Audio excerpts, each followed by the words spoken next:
Bonjour à tous et bienvenue dans cette nouvelle vidéo horreur. Aujourd'hui, je vous présente 3 histoires d'horreur inspirées des récits du subreddit Let's Not Meet français. Si vous appréciez ce genre de contenu, n'hésitez pas à le montrer en laissant un commentaire, en mettant un pouce en l'air et en vous abonnant à la chaîne. Ne perdons pas de temps et plongeons dans la première histoire. Je m'appelle Émilie, j'ai aujourd'hui 22 ans et cette rencontre effrayante a eu lieu la veille de mes 21 ans le 31 juillet 2021. Je fêtais mes 21 ans avec une partie de ma famille et mes 2 meilleurs amis, vers 4 heures du matin avec mon cousin, neveu, ma nièce et mes 2 meilleurs amis on décide d'aller faire un tour dans le village où habite ma mère, très petit village de 150 habitants, on va à l'entrée du bois où on se fait des petites blagues on décide ensuite de retourner à la maison pour que mon neveu rentre dormir. À ce moment-là nous sommes plus que 5 on ressort dehors mais cette fois-ci on va dans le bas du village vers la maison du vétérinaire du village, mon cousin fume proche de la maison alors que ma nièce, mes meilleurs amis et moi étions un peu plus loin. D'un coup on entend une voiture arriver ce qui est peu commun à cette heure et surtout dans ce village où la majorité des habitants sont des personnes âgées. On voit arriver une femme qui ressemblait à Trudy dans le film « La maison de cire », elle avait un Rottweiler dans sa voiture à l'arrière qui faisait que d'aboyer. Elle ralentit en passant à côté de nous et nous regarde avec un regard très froid et pas vraiment rassurant, elle s'arrête à 5 mètres de mon cousin à coups de frein à main et jette un paquet blanc dans la plaque d'égout à côté et ensuite fait demi-tour pour repartir. À ce moment-là on se regarde tout choqué en ne comprenant rien du tout à ce qu'il s'est passé, on essayait de voir ce qu'elle avait lancé mais on n'a rien trouvé, par peur on est vite retourné chez ma mère, mon cousin a voulu fumer une cigarette devant la maison quand il a vu la femme repasser dans le village sans comprendre ce qu'elle voulait. Depuis ce jour on n'a plus jamais revu cette femme et on n'est surtout plus ressorti à cette heure dans le village par peur de la recroiser. Merci à toi pour ton histoire et on espère que tu t'en es remis. Passons sans transition à la deuxième histoire. Salut, je m'appelle Alicia et je vais vous raconter une anecdote malaisante qui s'est passée il y a 2 ans. C'était un après-midi, pour rentrer chez moi je devais prendre le RER, et dans la gare où je devais descendre il y avait 2 sorties, une au milieu et l'autre à la fin, je devais prendre celle à la fin.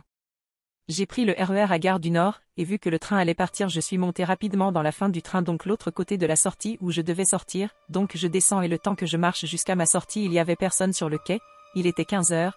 Pour sortir à la sortie il y avait avant 5 ou 10 marches et avant ces marches il y avait une plaque d'égout, donc je marche dessus et juste après j'entends le même bruit, et là instinct de ouf je me suis dit s'il me suivait. Je m'arrête dans les escaliers en faisant semblant de faire mes lacets. Et là un gars qui doit avoir entre 40 et 50 ans s'arrête et me dit s'il peut apprendre à me connaître et moi je lui réponds que désolé j'ai pas le temps en plus mon père vient me chercher avec mon chien dans même pas 2 minutes, ce qui est totalement faux. Mais le gars force encore pendant 2 minutes, et là le gars me dit alors passe-moi ton numéro, je pouvais pas lui dire non car j'avais des écouteurs, à ce moment-là je me suis dit que j'avais 2 solutions dans ma tête. Un point que je lui donne mon numéro comme ça mon père et mes frères s'occuperont de lui et que je pourrai partir. 2. Que je fasse semblant que y est mon père et monter rapidement les escaliers et courir. J'ai choisi la solution 2 et j'ai fait ça. Et en rentrant chez moi je me suis dit que si je me serais pas arrêté dans les escaliers qu'est-ce qu'il m'aurait fait, il m'aurait suivi jusqu'à chez moi et après. Je me suis imaginé plein de choses et pendant qu'il me parlait cet imbécile se grattait la partie. Bif bonne soirée. Merci pour ton histoire et force à toi, passons maintenant à la dernière histoire. Bonsoir. Il m'arrive souvent des petites histoires incongrues dignes du Let's Not Meet, à tel point que mon père dit que j'attire tout ça, c'est pourquoi je vais venir raconter 2 nouvelles histoires, mais pas dans le même poste.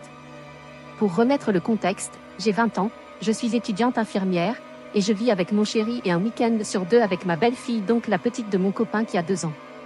La mère de mon copain ayant eu un gros souci avec sa voiture, je lui avais prêté la mienne, et comme les réparations mettaient du temps à se faire je roulais avec la voiture de mon copain, heureusement il pouvait se rendre à pied à son travail. En parallèle, j'ai acheté une voiture d'occasion pour remplacer la mienne qui ne roule pas et a besoin de pièces d'occasion pour que mon père la répare. Comme j'habite en ville et mon père à la campagne, il m'envoie le numéro d'un gars sur Le Bon Coin chez qui je dois récupérer 2 roues et un rétroviseur après le travail, donc un vendredi soir. Je quitte donc du travail, rentre chez moi récupérer un chargeur de téléphone parce que je n'avais plus du tout de batterie, et flemme d'aller voir un total inconnu sans batterie sur mon téléphone portable, et me rends chez le gars, il est 18 h. Cette histoire s'est déroulée le mois dernier, en octobre, donc il faisait déjà nuit noire. J'attends l'inconnu, sans trop savoir où attendre, et un vieil homme vient me voir et me parle, mais je ne comprends absolument pas ce qu'il dit donc logiquement, j'acquiesce. Il attend l'homme aussi. 18 h dit, l'homme n'est toujours pas là alors je l'appelle. Il décroche et me dit qu'il arrive de suite, qu'il est encore chez un client et qu'il arrive de suite. Sur le moment, j'ai cru comprendre qu'il travaillait dans le milieu médical donc je souffle un coup et me rassure, un peu trop stressé de la vie. L'homme finit par arriver, et tout de suite, mauvais feeling. Et certainement pas du corps médical. L'homme est de taille normale, mais de corpulence très imposante. Il semble super à l'aise avec le fait de me parler, me tutoie direct, presque dragueur. Il renvoie le vieil homme qui voulait lui acheter des œufs alors qu'il n'en avait pas absolument pas à vendre. Sur le moment, je me demande même si l'homme est vraiment devant chez lui ou s'il m'a donné une adresse qui n'était pas la sienne. Je ne comprends pas grand-chose à la situation. Il me dit que les pneus sont derrière sa maison, sauf que l'arrière de la maison n'est pas éclairé du tout. Je ne voyais même pas mes pieds tellement il faisait noir, et l'homme me dit d'avancer, encore et encore dans la pénombre. Hésitante, je m'arrête, je ne suis clairement pas à l'aise. Il en déduit donc que je ne souhaite pas porter les roues, ou que je n'ose pas, et propose donc de les porter pour moi. Sincèrement, ça ne me dérange absolument pas, comme j'aurais galéré à porter les 2 roues jusqu'à la voiture. On s'approche donc de ma voiture, et tout de suite l'homme me freine et me dit « Oh non, tu ne vas pas salir la Nissan, elle est toute belle et neuve, tu vas salir le coffre, viens on met les pneus dans ma voiture plutôt et je te suis jusqu'à chez toi. » Super mauvais feeling, j'ai une boule au ventre, peut-être trop parano mais je trouvais super bizarre ce qu'il proposait. J'insiste donc pour mettre les roues dans le coffre, en étalant des vieux tirs dans le fond du coffre sur le bazar pour qu'ils mettent les roues. Malheureusement, les roues ne rentrent pas dans le coffre. Le problème, c'est que je n'ai vraiment pas envie de salir la voiture de mon chéri, vu que les roues sont vraiment sales et boueuses, et que je ne peux pas non plus rabattre la banquette arrière comme il fallait que je retourne chez moi pour récupérer ma belle-fille de chez la nounou pour 18h30. Je me retrouve donc dans une impasse, et l'homme, très manipulateur, insiste pour les mettre dans sa voiture et me suivre jusqu'à chez moi, comme il habitait à 5 minutes de chez moi. Je ne sais pas trop comment me justifier. Malheureusement, avec le travail, l'homme n'a pas encore eu le temps de démonter le rétroviseur. En arrivant, il m'avait annoncé 10 minutes pour le démonter, sauf que le temps pressait et vu comme il semblait aimer discuter avec moi, j'allais vraiment rentrer en retard pour la nounou. Je lui explique donc la vérité, que je dois récupérer ma belle-fille chez la nounou et que nous avons qu'une voiture, et que je n'aurai pas le temps d'attendre le rétroviseur, et que je n'avais que 50 € en un billet. Il me dit donc, t'inquiète, je te dépose les roues ce soir, je démonte le rétroviseur en rentrant et je te le dépose direct ensuite, tu me paieras après. Je lui dis que je ne sais pas à quelle heure je rentrerai de la nounou, mais que je pouvais me rendre disponible s'il le fallait, ce soir ou demain, mais que demain je ne pourrais pas venir en voiture car je gardais la petite. Il insiste pour passer ce soir, et je finis par accepter. Avant de monter dans sa voiture, il me dit qu'il va juste chercher quelque chose avant de pouvoir partir. Je rentre dans ma voiture, l'homme doit donc me suivre jusqu'à chez moi. Le souci, c'est que mon conjoint quitte à 18h30, et qu'il lui faut 15 minutes pour rentrer à pied jusqu'à l'appartement, et que je panique vraiment. J'envoie donc un message dans un groupe Messenger avec nos propriétaires qui vivent au rez-de-chaussée, et nous au 2e et dernier étage, savoir si le proprio est là. Je lui explique en quelques mots que j'ai un mauvais feeling à propos d'un homme qui va passer à l'appartement et que mon conjoint n'est pas là, et il me dit que sans souci, il sera disponible si besoin. Le temps que j'envoie ce message, l'homme a démarré sa voiture et est passé devant moi, ce que je trouve étrange parce que même si j'ai décrit un peu où j'habitais, l'homme ne connaît pas mon adresse. Je le suis donc, sauf que forcément il finit par prendre une mauvaise rue, je le suis, lui fait des appels de phare pour lui indiquer que je vais tourner et qu'il voit mon clignotant, mais il ne remarque rien et s'engage tout droit dans la mauvaise rue.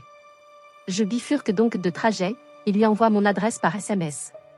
À partir de ce moment-là, j'ai une énorme boule dans la gorge, qui me démange et je commence à paniquer. Pourquoi j'ai accepté que l'homme me suive? Je ne le connais pas, il possède maintenant mon adresse, et mon chéri n'est pas là. Je me gare dans la rue, je ne vois pas la voiture du type et je suis prise d'une terrible angoisse, j'avais un tel mauvais feeling de ce type. L'homme finit par arriver, il est 18h35, et ce que tient l'homme dans la main, c'est une bouteille d'alcool. Un flash, une petite bouteille de cristalline avec un mélange qui n'en était clairement pas. Au moment où je m'approche de lui, pas rassuré, mon chéri arrive dans la rue et l'interpelle avant même que je puisse adresser la parole à l'homme. Mon conjoint me presse de rentrer, l'homme demande si on a besoin d'un coup de main, et mon chéri le rembarre rapidement en lui disant que c'est bon il gérait maintenant, et qu'on verrait plus tard pour le rétroviseur, plutôt demain, et comme une bourde je dis, ou ce soir comme j'ai dit que je pouvais me rendre dispo. Mon chéri monte les roues au 2e étage, et part chercher la petite. Il me dit de ne surtout pas sortir seul, de prévenir le propriétaire si jamais je devais sortir, et que je devais le tenir au courant. Lorsqu'il quitte l'appartement, je commence à réaliser. Quand j'avais dit à l'homme qu'on n'avait qu'une voiture, qu'il devait récupérer sa fille, et que je pouvais me rendre dispo pendant, il était clair que l'homme avait compris que j'étais seule chez moi. Ce soir, pendant le temps de l'aller-retour chez la nounou, mais aussi demain, parce que si je ne pouvais pas me rendre en voiture, c'était parce que mon chéri l'avait, et donc qu'il n'était pas là non plus. Je réalise aussi que l'homme, vu comment il me forçait un peu dans ma prise de décision tellement il était insistant, aurait forcé pour monter les roues jusqu'à chez moi. Il ne m'aurait jamais laissé monter les roues jusqu'au deuxième, et même si j'avais habité au rez-de-chaussée il aurait forcé pour déposer les roues directement chez moi, soit avec l'excuse de la lourdeur des roues, de ma force faible, ou de la saleté. Il se serait donc retrouvé chez moi, alors que personne à part moi aurait été là. Je réalise aussi qu'il a maintenant mon adresse, en plus de mon numéro de téléphone, et qu'à tout moment il peut revenir pendant que je suis seule, comme il n'est qu'à 5 minutes de chez moi. Je me barricade donc chez moi, priant pour que mon conjoint revienne vite et que l'homme ne vienne pas, ni ce soir ni demain, mais l'homme doit forcément repasser, comme je ne l'ai pas payé. Les minutes sont interminables, mon chéri revient de chez la nounou, et comme il est très terre à terre on en rediscute, et je m'attends à ce qu'il me dise que j'ai du psychoté, que l'homme voulait sûrement juste m'aider mais non. Il me dit qu'il a bien fait de taper le sprint de sa vie pour rentrer, c'est comme ça qu'il a fait pour arriver à temps, parce que l'homme puait l'alcool, et me fixait intensément quand je me suis dépêchée de rentrer, ne regardant absolument pas mon chéri. Ce soir-là, mon copain m'a interdit de sortir la poubelle ou d'aller chercher les pizzas au coin de la rue, de peur que l'individu revienne, et je barricade bien les portes. Le lendemain, pareil, grosse angoisse de peur que l'homme arrive. Mais pas de nouvelles. Au final, le gars s'est pointé dimanche en fin d'après-midi chez nous, mais comme, je pense, je n'étais plus seule chez moi et que c'est mon chéri qui gérait l'échange rétroviseur argent, il n'a absolument pas pris le temps de discuter et est très vite reparti, alors qu'avec moi il avait été très bavard. Est-ce que l'homme était bien ou mal intentionné? Est-ce qu'il a agi comme ça parce que sous influence de l'alcool seulement ou est-ce qu'il avait vraiment quelque chose derrière la tête? J'étais tellement prise à la gorge pendant le trajet en voiture et un tellement mauvais feeling que je pense que j'ai évité le pire. Merci d'avoir suivi la vidéo. Si vous voulez d'autres histoires d'horreur dans le même style, abonnez-vous et laissez des commentaires. À bientôt.